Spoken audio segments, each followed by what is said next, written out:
Hey there, it's Chris McDonald. I wanted to introduce this encore episode called The Inward Facing Journey with the amazing meditation teacher, Joe Gilbert. This originally aired in July 2021. He is such an inspiration to me and really helped guide me on my own meditation journey. This episode continues to be downloaded and listened to even 2 years later.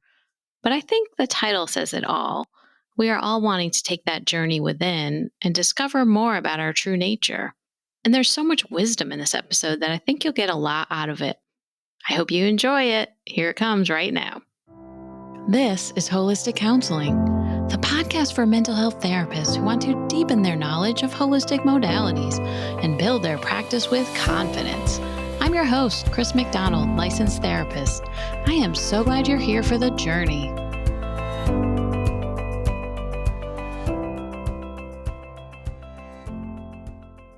I am so honored to bring today's guest to you. Joe Gilbert is someone who helped me move my own personal meditation practice forward when I joined his meditation group many years ago. I am forever grateful for his help and guidance. He is a clinical mental health counselor and meditation teacher.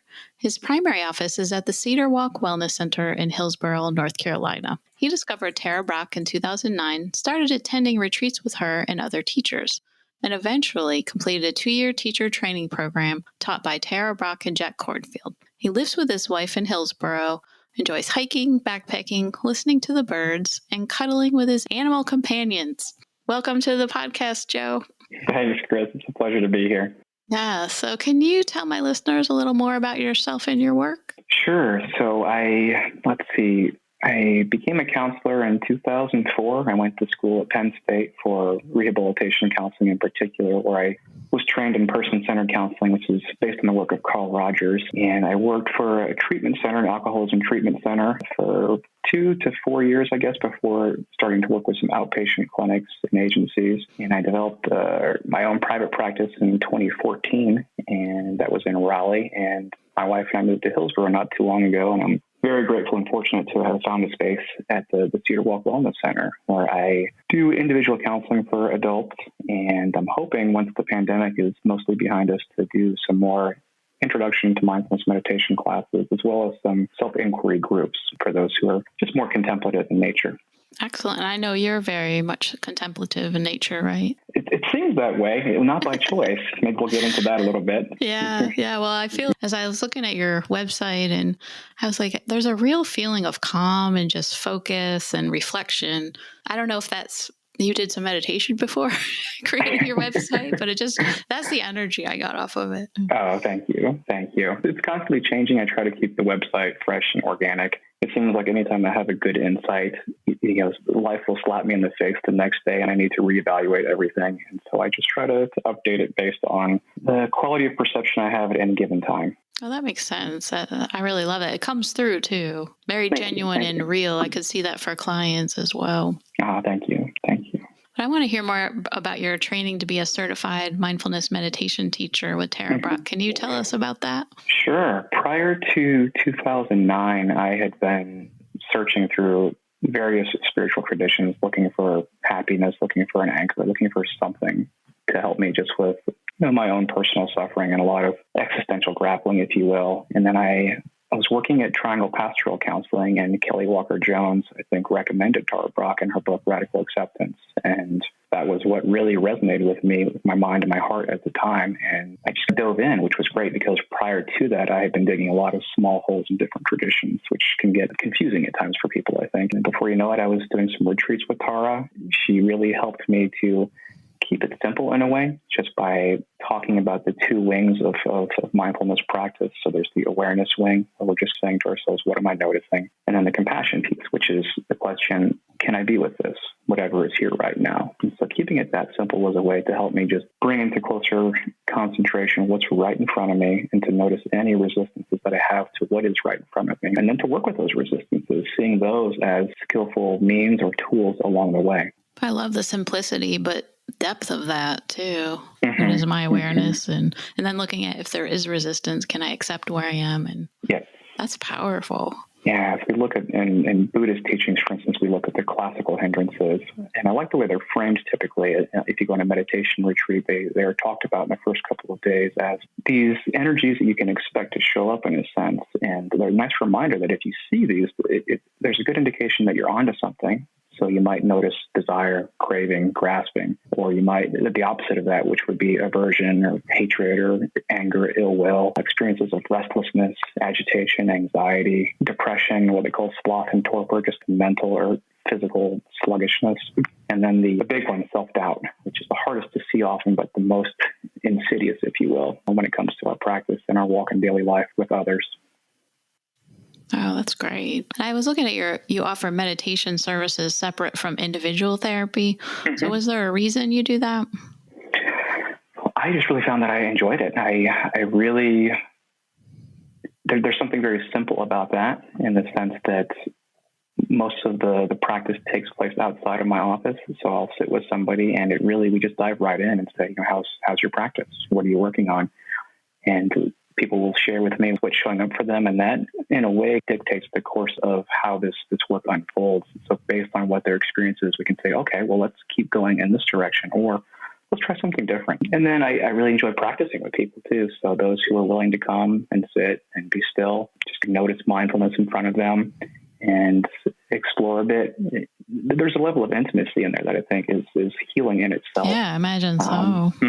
Yeah, so it's something that, there's only a handful of people where I work with in that manner, but it's something that I really enjoy. And I hope to do more of it. And with the groups, I really enjoyed too. And I'd really missed doing groups over the last year. You were doing some of the in-person meditation groups. I was, yes. And it was mostly an introduction to mindfulness meditation groups that I was doing, but I learned so much from the students. And there's just such a built-in quality of support and tenderness for one another that evolves over the course of the 8 weeks typically.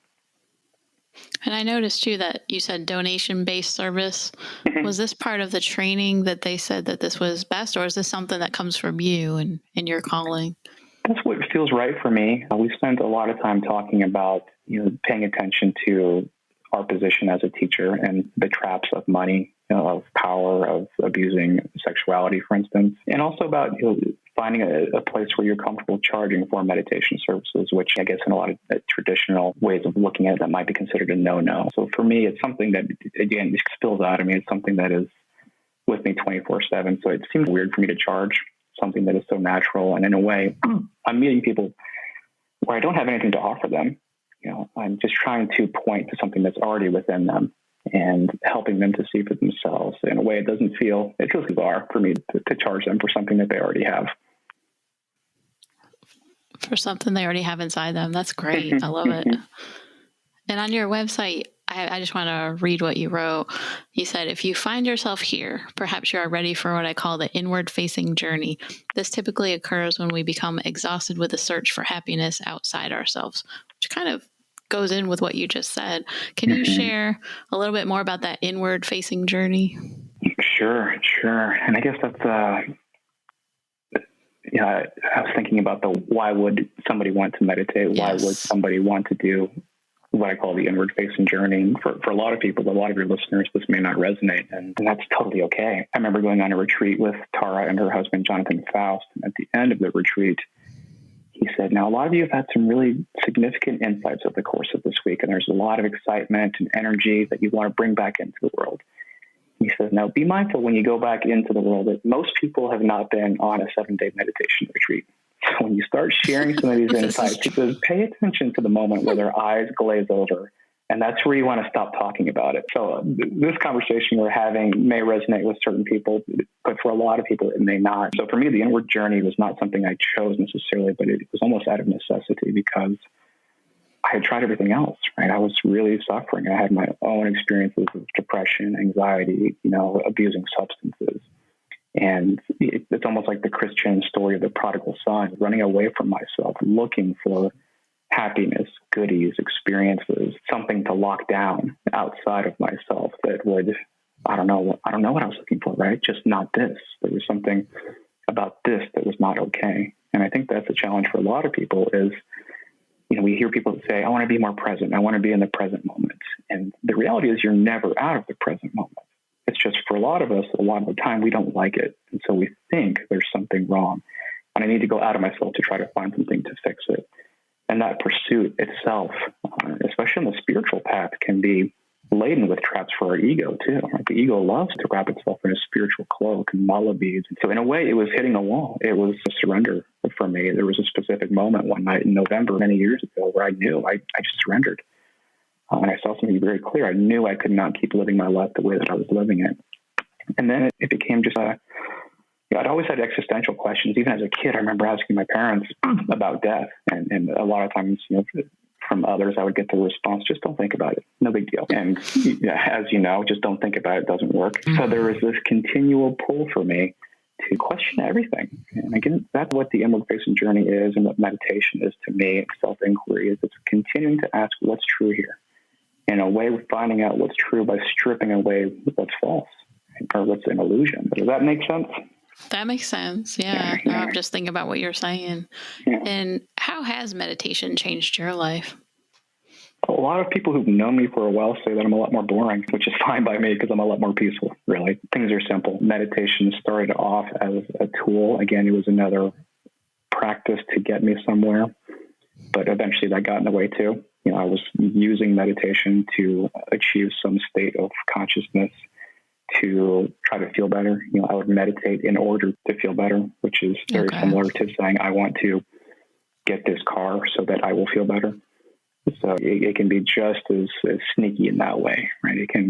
Our ego can really take us for a ride on the spiritual path. And so we have to be pretty vigilant of seeing that. Yeah, so at some point I had to learn a different way, and I landed on what's commonly known as a direct path. And you may have heard of teachers like Adyashanti or Rupert Spira, Gangaji, and these teachers they start from the position of awareness, which in a way, the progressive path, like I was on with Vipassana or more the Tara Brach, Jack Kornfield style, is a gradual progression towards becoming more and more aware. The direct path starts from awareness in a sense. It assumes, and I would say it's already the case, that you are awareness, right? And then we can take that stance and learn to see the world, ourselves, and other people in a different way. So it's letting go of the active doing in meditation, and it's simply being in your natural state, which is meditation, really. So how is your natural state meditation? It's quite simple. Have you heard of the 5-4-3-2-1 relaxation technique that we use in therapy sometimes? Can you just review that real quick? Sure. So it's basically we take a pause, maybe a few deep breaths, and then we say, okay, what are 5 things that I can see around me? And I might just let my attention drift slowly around the room, and I might name, spider plant. There's a tufted titmouse outside my window right now. And name a few more things. And then I might say, okay, what are 4 things that I can touch? And I might just even rub my thumb and my forefinger together and notice the texture and the quality of that sensation. And then grab my jeans. And then 3 things that I can hear. So I can bring my awareness to the white noise machine outside of my room right now. There's a low murmur of something outside in my neighborhood. And then 2 things that I can smell. And then what do I taste? What's one thing that I taste right now? And in a way, just doing that exercise alone can bring some relief. If you do it patiently, it'll take anywhere from 2 to 5 minutes, and it just helps you just reorient a little bit. Excuse me. But what I like about it is it reminds you that these things are always and already happening. Right? You don't have to do anything to see. You don't have to do anything to hear or to have your tactile senses or your sense of smell or your taste. These things are always already happening naturally. And you're not doing any of that. But we have this part of us, this mental process, right? We identify with thoughts that claims that I am doing these things. And therefore, I am in control of my thoughts and I am in control of my behaviors. And we become addicted to this sense of self, this I. And we really live blindly from that. And most of us, out of a sense of insecurity, there's something wrong with this sense of self. And I need to go off onto the self-improvement hamster wheel to get somewhere that is different than this. And so the natural state is just going backwards. It's the moment when the prodigal son turns around to come home. Or in Zen, you might hear somebody say, stop, go back. You really just rest as best as you can. And in a way, when we try to do that, we realize how hard it is for us to rest. Most of us are trained to be distracted. We are just living at a speed that, for me at least, was unsustainable. And so I really had no choice but to learn how to slow down. And fortunately, I've had a lot of great teachers along the way to help me do just that.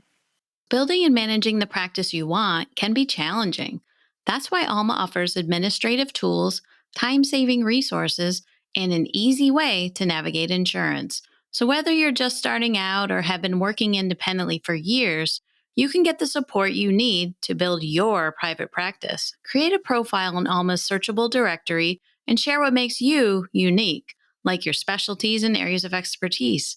People who are looking for care can filter by these details so that they're not finding any therapist, they're finding you.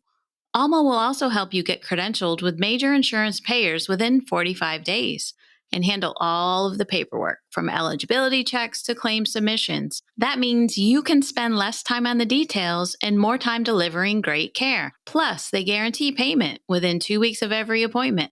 You support your clients, Alma supports you. Visit helloalma.com to learn more. That's helloalma.com. Yeah, how do you help clients or anyone you work with meditation if they say that they can't still their mind or it's hard for them to really get into a meditative state? How do you help them? Sure, I normalize that. I mean, everybody I think that I've worked with who starts to meditate experiences profound self-doubt initially. Because a lot of people have ideas about meditation being the absence of thoughts, right? Or we have these images from spiritual magazines of somebody on a mountaintop wearing white linen and mallow beads and going with a smile. They might be, but and I think I listed on my website a more accurate depiction of that might be somebody at a detox center throwing up into a toilet. Meditation, especially initially, is not fun for a lot of people. It's challenging. So I try to normalize that right away. You're going to be met with resistance. You're going to notice how insane our mental process is and how agitated our body is, how challenging it is to slow that down. And there are so many different ways to meditate or to practice mindfulness that I really invite people to find what's going to work for them. Some people may need more movement, so yoga or Tai Chi, walking meditation. Yeah, a lot of times it can be counterintuitive to just force yourself to sit still. If you have a mood disorder, for instance, and you're in a hypomanic episode, right, forcing yourself to sit still is going to be a lot more challenging. So just working with each individual with their direct experience and going from there. But also trying to strip away the idea that you're going anywhere. Right? I think that's why it's so important to say, well, what's my intention here? Am I meditating because I want to get away from something? Or because ultimately meditation is learning to say yes. It's learning to say, this is it. Can I accept that? And that doesn't mean that we don't take action. In a sense, it reduces our reactivity, our addiction to ourself, and allows us to actually be more responsible in ways that only meditation can show you. I can't show you that just by speaking about it. True. Yeah. Yeah, absolutely. And the benefits are just astounding. I know and you helped me a lot to get more into that consistent practice. And I meditate almost every day. I can't say every day because there are some days when I work out and I don't have time, but most days I meditate. But I tell you, it really has changed my brain. So I don't have that reactivity to stress. Yeah, that's great. The automatic reaction. I think that's a big one that I noticed. Yeah, just that sacred pause, right? Just even a half a second. Sacred pause, yes. Yeah, I think Adyashanti put it well. He says, once we start to bring awareness into our lives, most of us have been driving a car going 120 miles per hour with our foot on the accelerator. And once you start to practice mindfulness or meditation, it's like you start to notice your habit patterns. It's like taking your foot off that accelerator. But it doesn't mean that the car stops right away. It's still going pretty fast. But now you have this different quality of awareness you can bring to these habit patterns, and gradually, with curiosity, hopefully with less judgment, less shame, they begin to fall away on their own. That's what I love with mindfulness meditation, because that's mostly what I teach and what I use myself, just noticing that present moment and what's going on within you and what's going on in the room. Just for me, it's easier now to connect that I've done it so often. I think that's the thing too, to tell clients that, it's a practice. Yeah. That's why they call it meditation practice. It takes some time to get used to it. It's funny. You've heard that metaphor of training the puppy in meditation, right? No, I haven't. So when you're training yourself to sit still with thoughts, the mind's going to run away like a puppy. You tell the puppy to sit, it's going to run away. You don't whip the puppy or beat it. It's about positive reinforcement. So you just say, "Oh, okay, sweetheart. You ran off again. Come on back." And you invite it to sit back in your lap, and then it runs off again, and you gently keep on bringing it back, rewarding it. So I think there's an important piece. And once we notice we've been lost in thought, that's a magical moment of mindfulness. But that's also where most of us whip ourselves and say, "Oh, I'm doing something wrong. Why did I get lost in thought?" But that's the opportunity, really, to say, "Oh, suddenly I'm awake again." And it's so critical to take that moment to relax your whole nervous system, take a deep breath, stretch a little bit, and gradually come back to whatever your anchor is, just focusing on your breath or sounds or the sensations in your hand. And I've been using that metaphor for years, but now I love that. That's great. It's interesting because my wife and I just adopted a puppy now too. And I've never had a puppy. We've always adopted older dogs. And so I'm having to use all these teachings that I see firsthand. Absolutely. I'm having to use my meditation training to teach myself how to train this puppy. So I'm grateful for that. Yeah, and that's what I love with mindfulness meditation. It's without judgment to bring your mind back when it wanders. Yes, it's doing what it does. I love how you said opportunity. I've not heard of it that way. Mm-hmm, mm-hmm. Yeah, the mental process is it's not, the mind is not a thing. Like, we've never found something called the mind. It really is just restlessness. And so if we can understand that, that can hopefully soften the urge to control it, to beat it into submission, and just let it do its thing. And then over time, it recedes into the background, at least the psychological mind, that part of our mind that is what I like to call the color commentator. It's constantly chirping at us, saying we should do this, we should do that, we must do this, you need to be better, yada. And that can gradually, with meditation, just take a back seat, so it stops driving the bus. And I've been using that metaphor a lot too with people, the sports metaphor, where we have a play-by-play commentator for most sports events. And this is the person who's saying, so-and-so passed the ball, this who shot it, they scored, right? They're just saying, this is what's happening. And then you have the color commentator who comes in and says, yeah, but I really wish you would have passed it over here, and that would have made more sense. And they're adding all of this extra speculation and fluff. And that's the voice that most of us have, that we are addicted to. And so meditation can gradually help us see, oh, this thing, this experience is not who I am. And yet I have been believing it for how many decades, whatever. And so it's not like you cut the cord and it just goes away. You see it and you can fire this employee, but they keep showing back to work the next day. So, okay, Still you're here there. again. Thank you for sharing. Right. Thank you for sharing. Thank you for sharing. Great. Is there any other benefits to meditation that you found yourself personally? Absolutely. I think I sleep better, that's for sure. Just non-reactive in general, a lot more at peace with myself and therefore with others. Blame, judgment, opinions, a lot of these things have fallen away. There's just a real simplicity to life that's hard to put into words. I mean, it's too simple in a way that you can't put it into words. Words are great pointers, but they often miss the mark. That's true. So my compassion for others has grown exponentially, and it's not the compassion we read about. It's just a simple understanding of our interdependence. I see myself in everybody I meet. And if we really start to look at what meditation can show us, and neuroscience is starting to catch up with it, if we really understand that everything is made of the same stuff, right? There's not two things happening. Interconnectedness. Mm-hmm. Mm-hmm. So this is it's what they call a divine hypnosis in certain traditions, right? I like to think of the metaphor of a carpet, right? A multifaceted kind of colorful carpet, right? Which is let's call it consciousness, Christ consciousness, Buddha nature, whatever you want to call it. It is the suchness, it's the fabric of life, but it expresses itself in this multiplicity and diversity of colors and contours, which is what makes life really fun, right? It allows us to go out and to have relationships definitely. And experiences, but we can also get caught in addictive behaviors too, right? And True. Judgments. My strand is better than your strand, and this carpet is not as good as that carpet. Failing to see the underlying reality of all of it.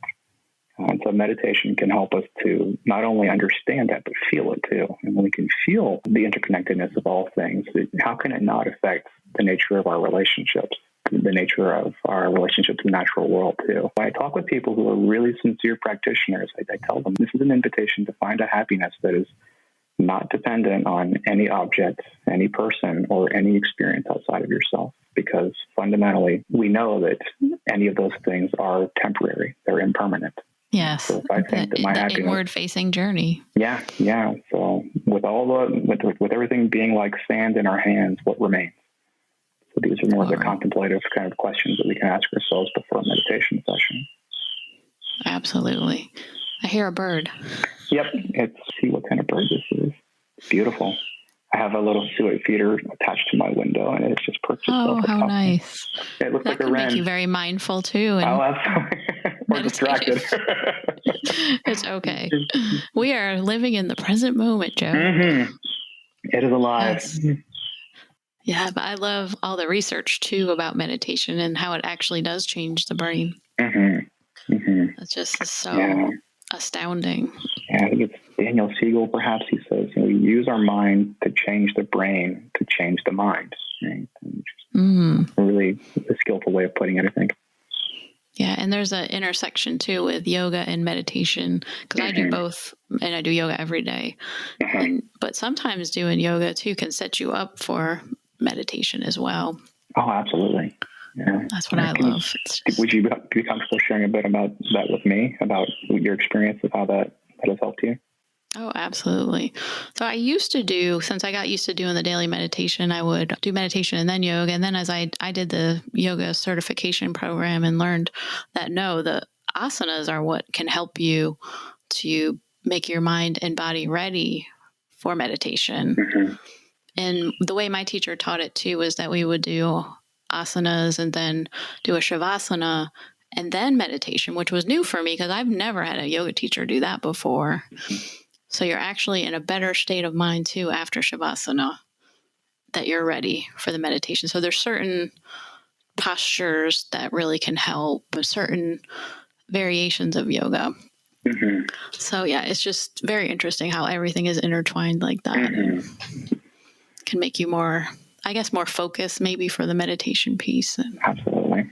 No, that's great. Yeah. We've got such a wealth of different tools and traditions and wisdom teachers out there to see what resonates with us and to find and craft our own path.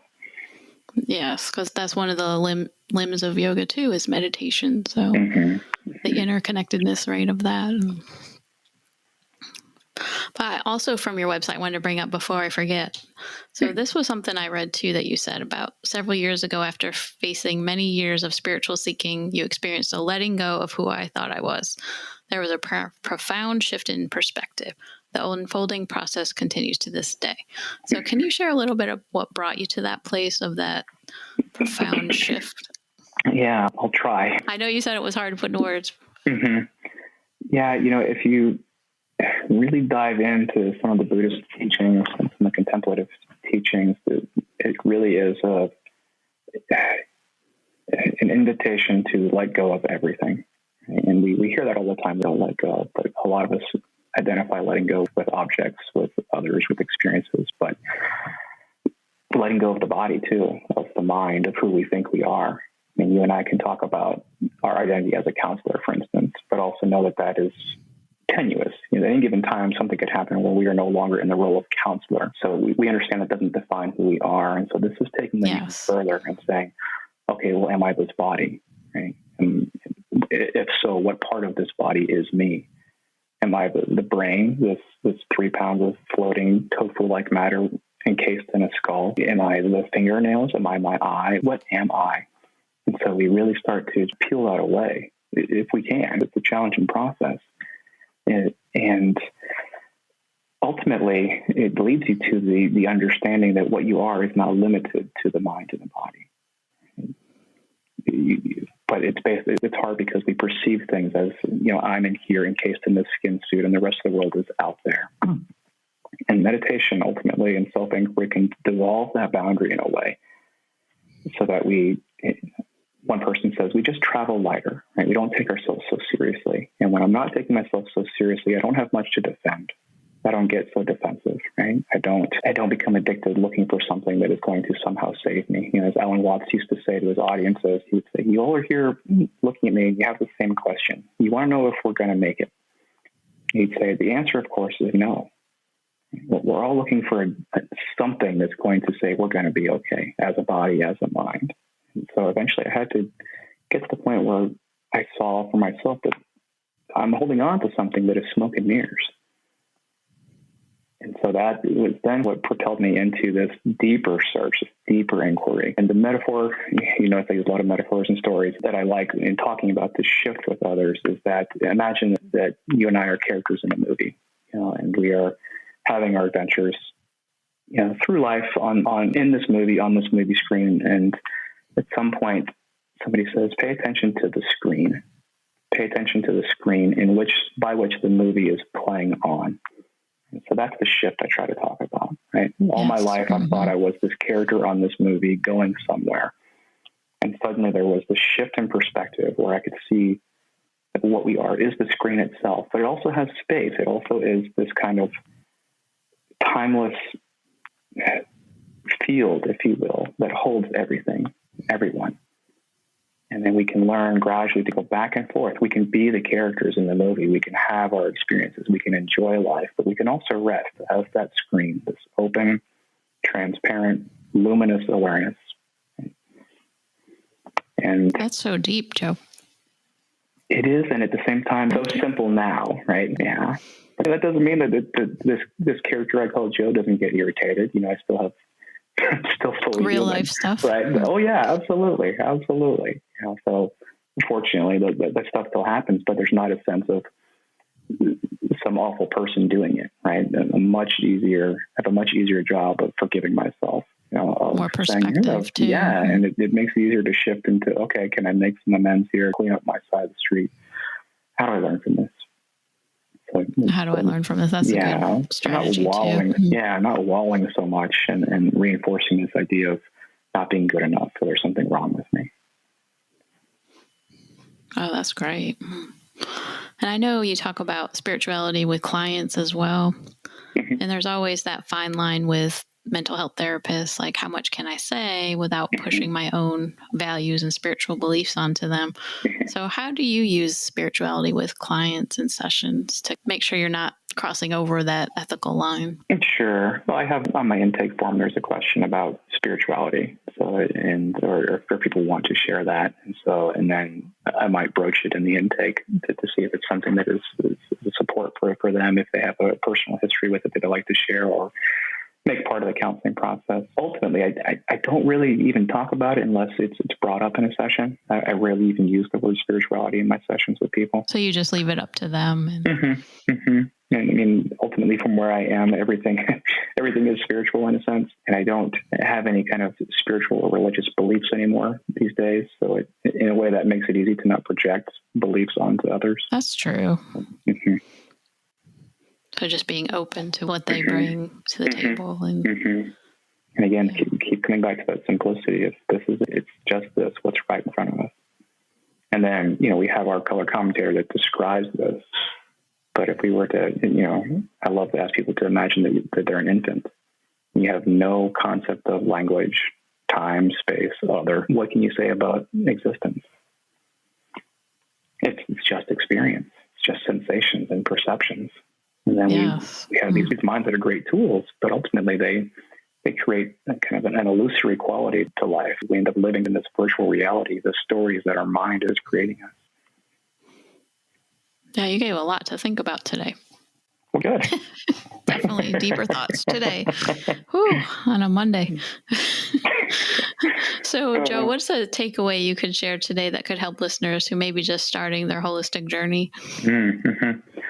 This is a hard one, and it's one that a teacher, she shared with me several years ago, and it took me a while to really understand what she was pointing to, so I'm not going to try to explain it to your listeners, but do your best and know that you can't mess up. Spend time, 5 minutes a day, just trying to be in your natural state, and it's going to be different. It's going to be more challenging for us depending on our biochemical makeup, the extent of our personal traumas and substance abuse and things like that. So to try to be gentle, don't compare yourself to anybody.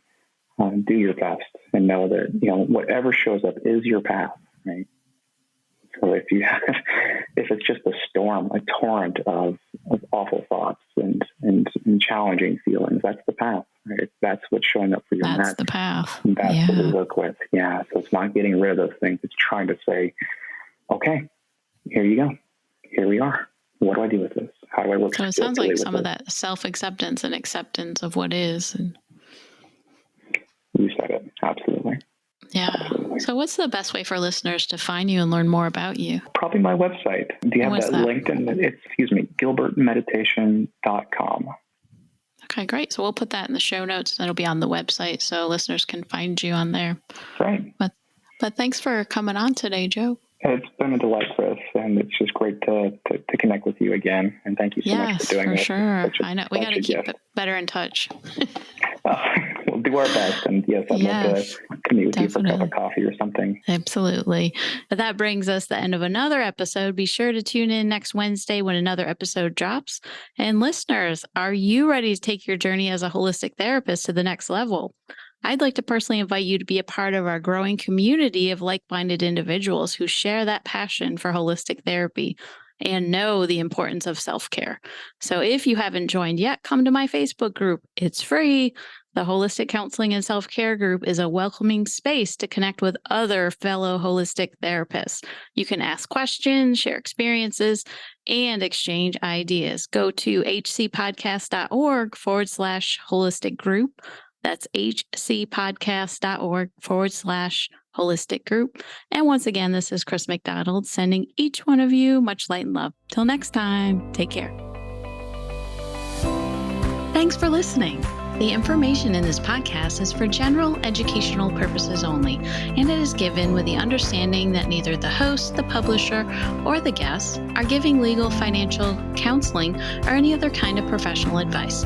If you need a professional, please find the right one for you. The Holistic Counseling Podcast is proudly part of the Sightcraft Network.